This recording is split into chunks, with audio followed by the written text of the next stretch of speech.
acting all high and mighty over a mere $28,000. Alton looked at me with a mocking face. Parasitic old-timer, get out. Adilyn revealed her true colors and stood up, pointing towards the entrance. Understood. I left the house, hiding my joy. At the entrance, I couldn't help but do a fist pump. I should have done this much earlier. As I left the luxury apartment and looked back, it appeared to me as nothing but a tall, gray prison. My name is Kristen, and I'm turning 59 this year. With 60 just around the corner, I've long passed the halfway point of my life. My husband, Alton, was a junior from my high school. Back in high school, we were in the same club and just casually talked.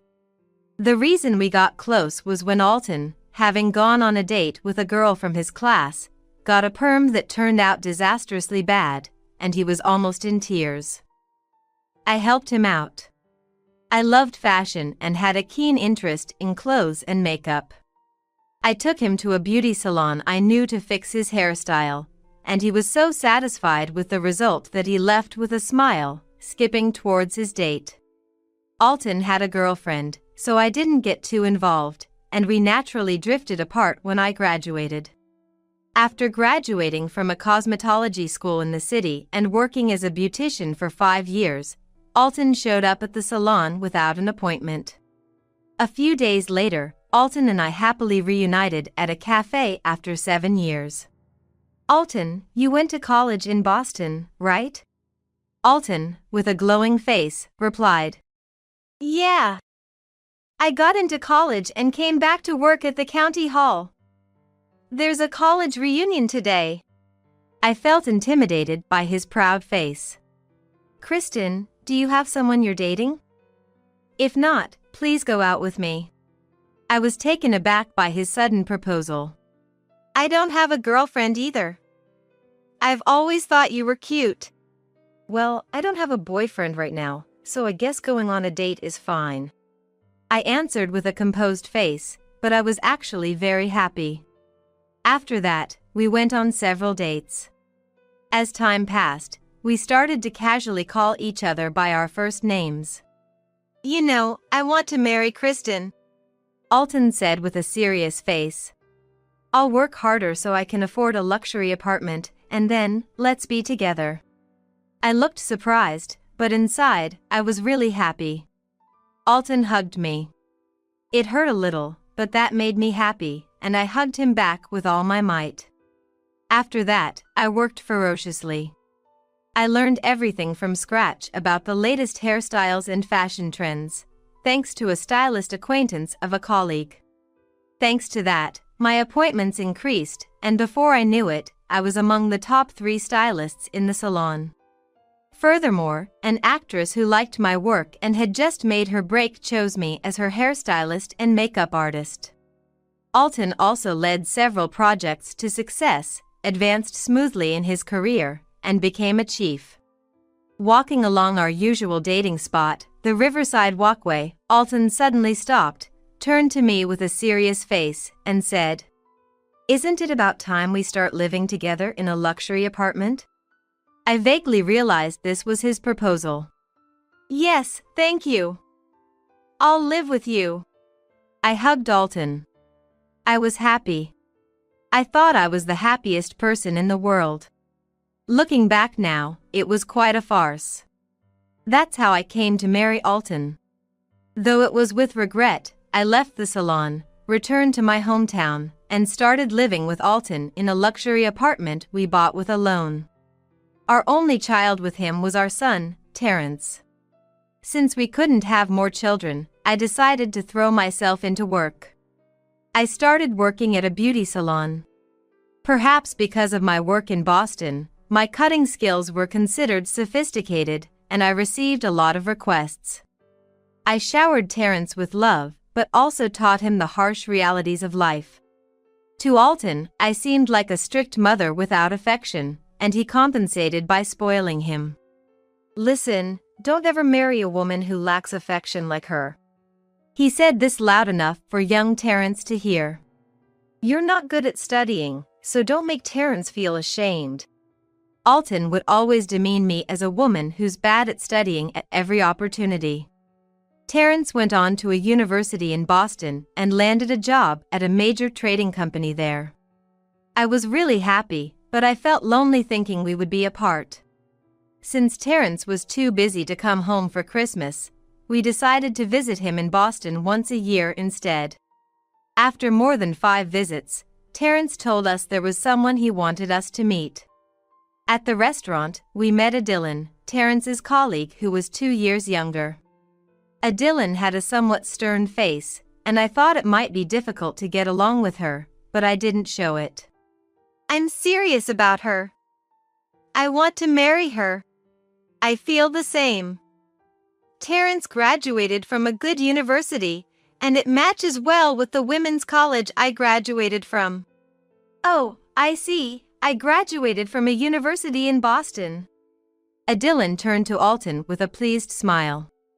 I heard you're very accomplished. Well, not really, but she's not good at studying, you know. I slumped at Alton's words. Alton, enthusiastic, ordered drinks during the day, saying cheers and a toast in celebration. 3 years after Terrence and Dylan got married, Terrence formally asked us something. Actually, we're thinking of living in a luxury apartment. A luxury apartment, huh? That's quite lavish. It's not really, there are affordable ones nowadays. But, do you have that kind of spare money? It might be better to save more. It's fine, the young couple wants to live there. Plus, they're both highly educated, it'll be all right. It always ended up being 3 against 1. I had no allies. So, how about you, Dad, live with us too? Alton's face lit up. Is it okay to live together? Of course, it'll be more lively that way. I couldn't genuinely be happy because Dylan's smile seemed to have a hidden agenda. Terrence, with a serious face, looking a bit apologetic, broached the subject. So, we're thinking of taking out a loan, but we'd like some help with that. Alton's face turned serious. What do you mean? Dylan suddenly became more reserved and began speaking to Alton in a flattering manner. But it's nice to live together, isn't it? We'll pay for the other expenses. Alton's face softened. Right, we could sell the luxury apartment we're living in now, use the money to pay off the loan, and I could retire instead of extending my employment and look for a job in Boston. Alton was already imagining living in Boston. It seemed like a strategic win for Dylan. No one considered my circumstances. It was as if I didn't exist. We said goodbye to our hometown and began our cohabitation in the luxury apartment. I was initially anxious, but it turned out to be relatively comfortable once I got used to it. Ignoring Alton lounging at home, I decided to work and reached out to acquaintances from my time in Boston, contacting former colleagues. To my surprise, one of them had started their own beauty salon. Despite feeling defeated, I pleaded for a job and was immediately hired. Kristen, you were always skilled and had a great sense of style. You're very welcome here. Feeling needed by someone made me incredibly happy. It was as if I was treated as a person after a long time. Living with Terrence and his family, I realized that no one took the initiative to do any housework.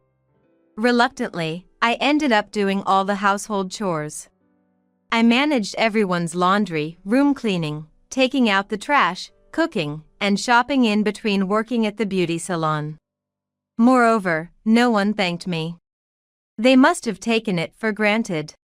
One day, while cleaning the room, I found a postcard marked Dunning Notice in the trash. Curious, I picked it up and discovered it was about the luxury apartment's mortgage payments being overdue. That night, I boldly showed the postcard to Terrence and the others. Hey, about this postcard, what's happening with the mortgage payments? About that. Terrence hesitated, and Dylan began to speak in his place. Actually, my father back home fell ill. We needed money for his treatment. Dylan looked down, feigning tears. I didn't want to worry you. How is your dad doing? I asked as calmly as I could. It seems his liver isn't doing well. We're worried it might be hepatitis. Alton turned to me. I could guess what he was going to say. Then it can't be helped.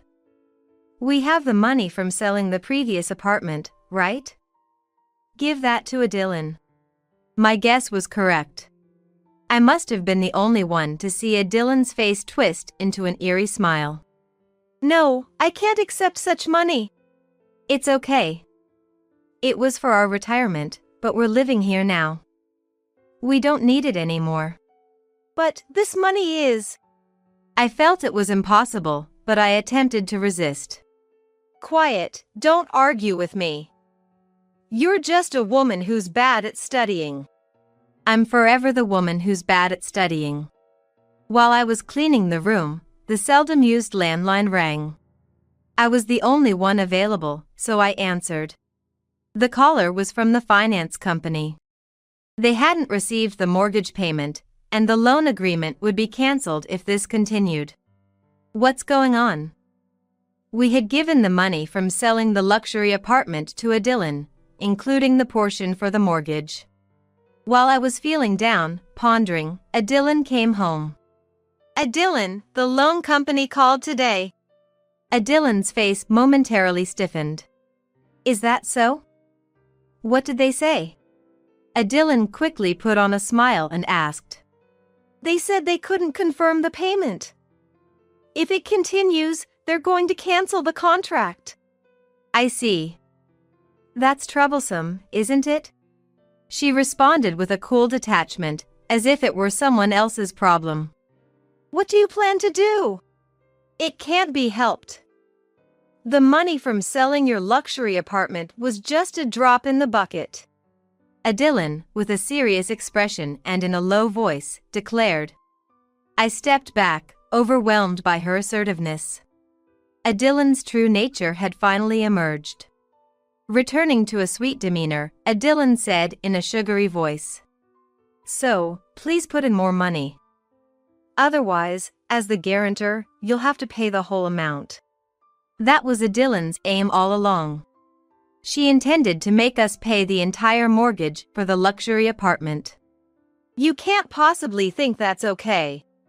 But if we don't, we'll have nowhere to live. I'm going to meet some friends now. With that, she turned on her heel and left the room swiftly. I was left clutching my head in despair. What should I do? Days passed without being able to tell anyone. During this time, Dylan's treatment towards me became harsher. This dish is too salty. Can't you make anything other than this country-style cooking? Is this what being uneducated amounts to? It's amazing Alton managed with you serving him all this time. He really is something, supporting such an incompetent wife. Silenced by Dylan's cruel true nature, I could do nothing but stay quiet. And so, I reluctantly transferred the demanded money to the loan company. I knew it wasn't a solution, but I felt helpless. When she learned the transfer was complete, she looked at me with a triumphant smile. It seemed nothing less than demonic to me. But I couldn't let things continue this way. It was clear that both my mental state and the household would collapse if things stayed the same. I tried talking to Alton, but he completely ignored me. During a meal, I decided to confront Dylan directly.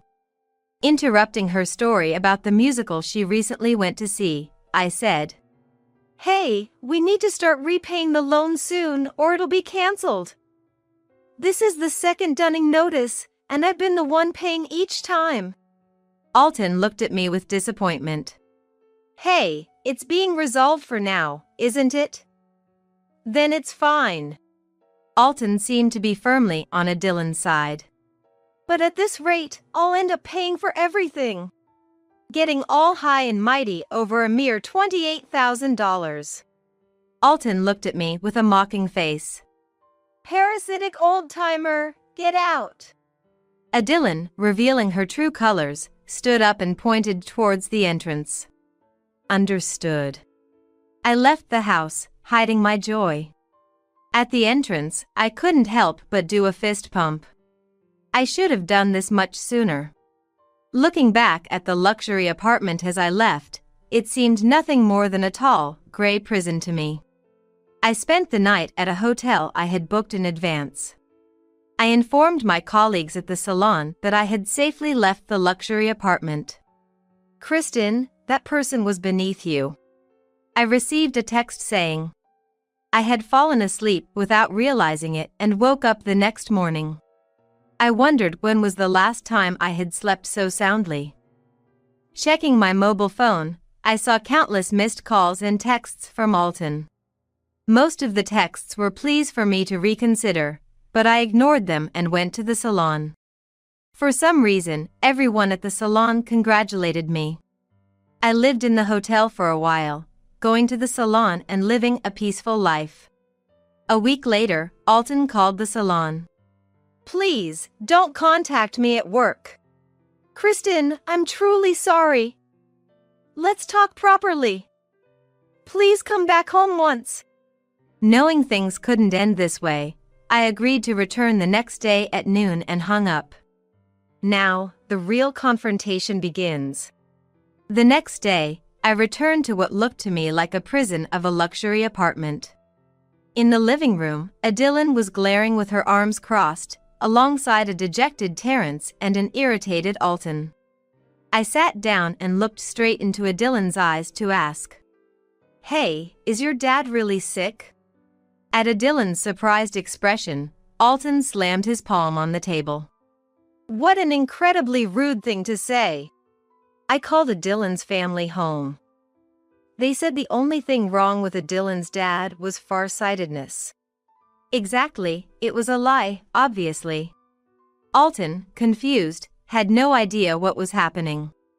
Adeline, what's this about? Did Terence know?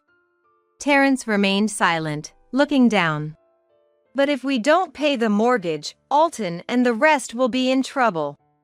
Even after revealing her true nature, Adeline tried to deceive Alton with sweet words. It's okay, I won't be troubled by it. I threw the divorce papers at Alton. I've signed my part. We're strangers now. Just fill in your part and submit it. You can dispose of my belongings in my room. There wasn't much to dispose of, I had already taken what I needed. Alton nearly fell off his chair in shock. Adeline was also gaping in surprise. Wait a minute, this is some kind of joke, right? I answered seriously. I wouldn't sign divorce papers as a joke. Please pay for the life insurance, the luxury apartment's maintenance fees, repair costs, and the mortgage repayments yourself from now on. Hold on, I can't work right now. There's no way I can pay. Alton was almost in tears. Isn't it fine? If someone with my low education and inability to study could pay, so can you. Alton was left speechless by the biting sarcasm. It's fine if you want to leave, but make sure to transfer the money. Why should I, the one leaving, have to pay? How could she make such a demand with any logic? I was astonished by Adeline's sheer greed. Why do you need so much money? Adeline looked taken aback. That's none of your business. You're having an affair, aren't you? And you're supporting that man. Adeline's face turned red. Then, the most shocked response came from Terence. It's my fault. I was the one who cheated first. Terence spoke up for the first time. That's right, he cheated. And then, we were sued for compensation. Paying it wiped out our savings. Adeline kicked Terence's chair hard, causing him and the chair to tumble to the floor. Alton hurriedly helped him up. Terence, why would you do such a thing? Because, Dad, you were cheating too. I was just following your example. Alton tried to silence Terrence in a panic. Wait, now's not the time for that conversation. I know all about it already. I stared at Adilyn. Adilyn was clutching her head and grinding her teeth.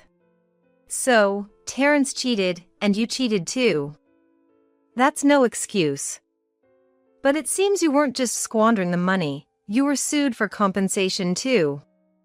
That's why you tried to deceive us and take our money. Exactly, but it turned out to be less than expected. Adilyn spoke as if squeezing the words out. You thought the luxury apartment would bring in more money, didn't you? I regained my composure and calmly sat back down. Right. After settling the mortgage, we were left with $50,000, which wasn't nearly enough, and we were being pressured into court. It might be the first time I saw Adilyn looking so defeated. But that doesn't justify what you did. Shut up. Adilyn's response lacked its previous force. I'm a bit tired. I need some time alone. I headed to the bedroom. Sitting on the bed, I began to think about what to do next. I wondered if Adilyn might come to apologize, reflecting on her actions. Then, I heard her shrill laughter. I opened the door and stood at the entrance to the living room. Exactly. When you think about it, even someone with such low education can earn money. So, if we, who are more capable, put our minds to it, we can earn much more. That person can only survive here, so we should just deceive them cleverly and siphon off their money. Right, if they can do it, we can probably do it better. Overhearing their conversation made me feel dizzy. It seems they were more twisted in their thinking than I had imagined. Such foolishness is beyond comprehension. Are their heads filled with fantasy? I couldn't stand it any longer and returned to the living room. What's with that scary face? Were you eavesdropping? People with low education really do that sort of thing without guilt. How scary. She looked down on me with a cool expression. I'll be clear, since it's come to this, running a personal business isn't easy. There's no such thing as making money effortlessly. This was a realization I came to through my own hard work. You, of low education, dare to lecture us? No, I thought it best you know, since you seem to think it's easy. Do they have any idea how hard I worked to gain clients' trust? Don't mock us. Me, Adilyn, and Terrence, we all graduated from top universities. Don't lump us together with you. Yes, of course. But being intelligent and being successful in business are different matters. My belief is that intelligence alone is bound to fail. Sometimes, those who are not as sharp might have better interpersonal skills. I can't believe such an uneducated, uncultured, useless person. Leave this house immediately. I don't want to see your face again. Adilyn said it all in one breath, gasping for air. That's perfectly fine. Thank you. I felt liberated, as if freed from something. Thank you. Don't joke. Just get out. Adilyn shouted in a tone that sounded like sore losing. Alton, confused, tried to calm the situation. I've paid enough already. I won't pay anymore, and I'm leaving. This is so irritating. Fine, you don't have to leave. Let's just keep things as they were. You have nowhere to go, right? Did Adilyn truly believe I couldn't survive without this house? I refuse. I have no attachment to this house anymore. It's been a learning experience. It seemed Adilyn finally realized I was serious about leaving. Hey, are you serious? You're really leaving? Yes. Excuse me. Thank you for everything up to now. I headed towards the entrance with my bag packed. Alton followed me to the door, pulling on my sleeve. I shook him off, and he stumbled backward. His face was a mess of tears and snot. "Kristen, I'll be waiting." For a moment, the image of Alton with his high school perm crossed my mind, but I quickly dismissed it. No need to wait. Thank you for everything. Goodbye. Stepping out of the luxury apartment, the sky was wide and blue. Looking back at the apartment, it still looked to me like a tall, gray prison. Ah, I've finally been released. I stretched and took a step forward. 3 months later. Boss, there's a call for you from someone named Alton. The term boss still felt unfamiliar. I had left the salon on good terms due to an increase in private requests and started a small company for hair and makeup styling. We only have 3 people here, so being called boss still makes me blush. While talking to my employee, I answered the phone. Yes? Kristen, please help me. I didn't recognize who it was at first. That's how much I had forgotten him. The monthly bills are enormous, and the house is a mess. Please, can't you come back? I let out a sigh unintentionally. That's none of my concern. Sort it out yourself. I hung up without giving him a chance to respond. I wondered how Alton got this phone number. From now on, don't put through any calls from him, please. When I left the office to go home, Alton was waiting for me. His hair was disheveled, and his face was covered with an unkempt beard. Upon seeing me, Alton fell to his knees before me. I'm sorry, I really did something terrible. Please forgive me. I stood with my hands on my hips, looking down at Alton. I felt neither pity nor the urge to help. I had no attachments left. I can't keep up with the luxury apartment's mortgage, repair fees, and living expenses every month. Alton muttered weakly. Maybe you should sell the house. Alton didn't respond to that, but instead said, How do you earn so much, Kristen? Teach me. It's just about diligently studying and trying to make your clients happy. That's all there is to it. Alton seemed unwilling to believe it.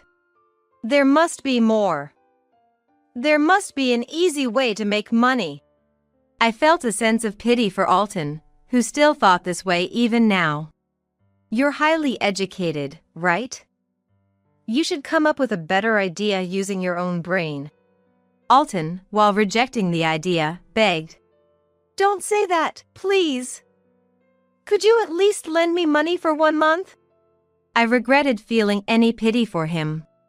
There was no point in saying anything more. Sort it out yourself. And you haven't submitted the divorce papers yet, have you? I'll have to consult a lawyer then. Alton's face turned pale. Does that mean you're going for divorce mediation? If I had money for a lawyer, I'd have used it to make payments. Well, if you don't submit them, I'll have to take the necessary steps. But, well, from now on, we're strangers. Goodbye. Shortly after, Alton reluctantly submitted the divorce papers, and we were officially divorced. Not long after, I heard that Dylan, Terrence, and Alton had to leave the luxury apartment. Due to continued defaults on payments, the loan contract was canceled, and the house was seized. A neighbor who visited the salon told me about it. Moreover, when the house was seized, they refused to leave and caused such a commotion that it turned into a police matter. Additionally, the personal business Alton had invested his severance pay into didn't succeed, not only squandering the money but also accruing a significant amount of debt. This too was a tale I heard from a client from my salon days. It likely resulted from overconfidence in their abilities without proper research or study. Dylan and Terrence are now juggling part-time jobs while living in an old apartment. Given the unresolved compensation for their affairs, their lives must be quite challenging. Alton has developed diabetes from years of poor lifestyle choices and now lives in and out of the hospital. a fact that came to light when the hospital contacted me for identification purposes. Of course, I haven't visited him. Post-divorce, my life took a turn for the better when an actress, who used to say I was her favorite, became famous and asked me to be her personal hair and makeup artist. I worked as a hair and makeup artist alongside my salon work for a while but started my company as business picked up. The company is doing well, and I'm considering hiring more staff. Naturally, I'm focusing on the person's character rather than their educational background for recruitment. As seen from the lives around me, educational background isn't everything. Judging someone solely by their education can lead to shallow relationships and a miserable life spent striving for unnecessary superiority. Education is not the sole measure of ability. I plan to continue valuing people for who they are, not just their academic achievements.